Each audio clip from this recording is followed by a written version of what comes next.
I mean, you started in this field and you know the ins and outs about working as an NPO. I mean, it's an 8-year long journey just to deliver a single product. But then you have a young built environment professional comes out of university. The companies that are looking at the bottom line are like, nope, we can't take in any more graduates. And they look at you and you're like, we're looking for volunteers. We're looking for juniors to go into the space that they know barely anything about. And when they look at it and they're like, not for profit, I'm not going to be able to establish myself. What would you say to a junior to consider the NPO sector as a future for themselves? Again, I think that there's such a historic way of viewing problems, and again, this is not a built environment issue. This is any problem in the world. That the solutions that are being found based on historic approaches to problems is proving wholly unsustainable. So we need new approaches. So I would encourage young entrants into the market to not be discouraged by adopting new approaches to existing problems, because those existing problems, they need new solutions. The current solutions aren't solving the problem. Then I find it encouraging that a lot of potential investment recently, if one takes, for example, environmental investments, there are also social investments now. So big institutional investors are not only looking for financial return. That's not the only deliverable in terms of why investments are being sought. So I think it's important to understand what the investment criteria is, and not-for-profit companies are, and this is a clarity that I think everybody in the industry needs to understand, not-for-profit companies are entitled to make a profit, but because not-for-profit companies do not have shareholders, there is no profit to be distributed to shareholders. The objective of the organization is to be sustainable and to redeploy the profits that are made into the business, the purpose of the business, which in the case of social housing institutes is to deliver better product, more sustainable product, increase people's livelihoods. I mean, it's a fantastic thing that if you have a really bad day at work, you can go to one of your developments and see a young person enjoying a built environment space or a park that you've helped to create. And that really is an incredible reward. That's, taking out your ledger and going, oh, I have this on my balance sheet. The two don't even compare. So I think that one has to be clear.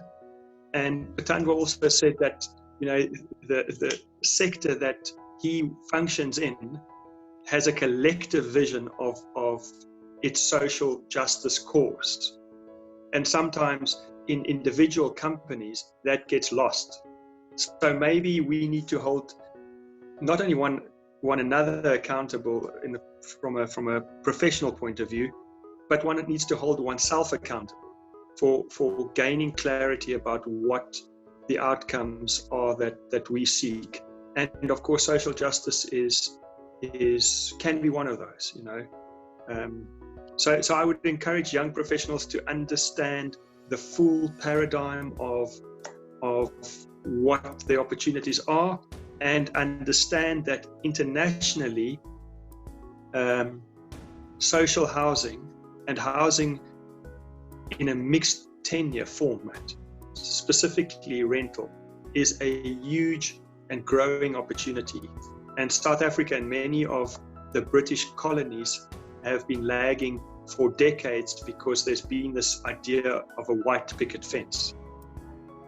But rental And affordable rental has been the form of delivering housing at scale internationally. And we all have a role to contribute there. We really do. Bathandwa, obviously you where you work, yeah, social housing is part of it. But what happens when you meet a senior professional like a JP, for instance, who works in the private sector or in a for-profit environment, and he tells you that he's got no time for social justice issues because he's got a project to deliver, he's got a profit to make. So issues of social justice are not not on his radar. What would you say to that person? That's a funny question. What? Number one, I wouldn't blame him or her for being someone who's just so consumed with the capitalism and wanting to amass as much as they can, because oftentimes that's just the nature of my human beings. But I would be disappointed though. I would be disappointed as a young South African, because I'm a young professional who's dedicated to the craft, and the craft that I'm dedicated in is a craft that's underpinned by values that are for restoring or making things better, or they embedded on social justice. So to hear someone who's an adult, someone who's my senior, who doesn't give anything about that would be a disappointment to me, because as a young professional, we look up to those people. And as a young person, probably, who at times does feel frustrated with how things are happening in the country or the lack of progress, and spending time and thinking about what are the issues that result in there being a lack of progress. Oftentimes the answer is that we don't have the right people in the right positions who have the right hearts, who want to do the right things.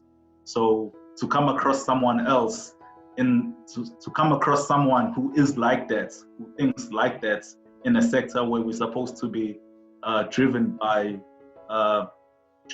looking after the weak and the most vulnerable, that would be a disappointment. Especially because as young professionals in the sector, we're looking for mentors. We're looking for people to handhold us. We're looking for people who are accessible to us, that we can reach. People who are willing to impart the knowledge that they have and the experience that they have to us.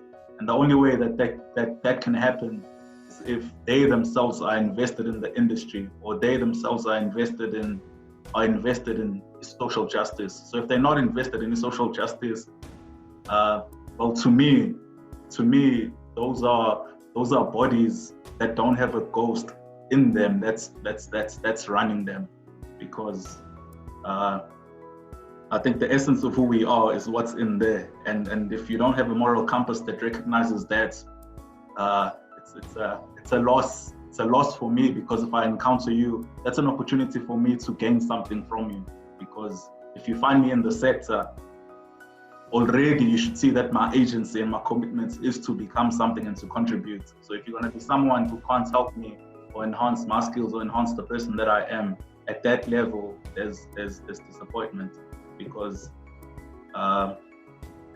yes, as a youngster, we might be frustrated and angry and have some resentment, but staying in that place or in that space doesn't assist. It's getting out of there and looking for ways to impact the world.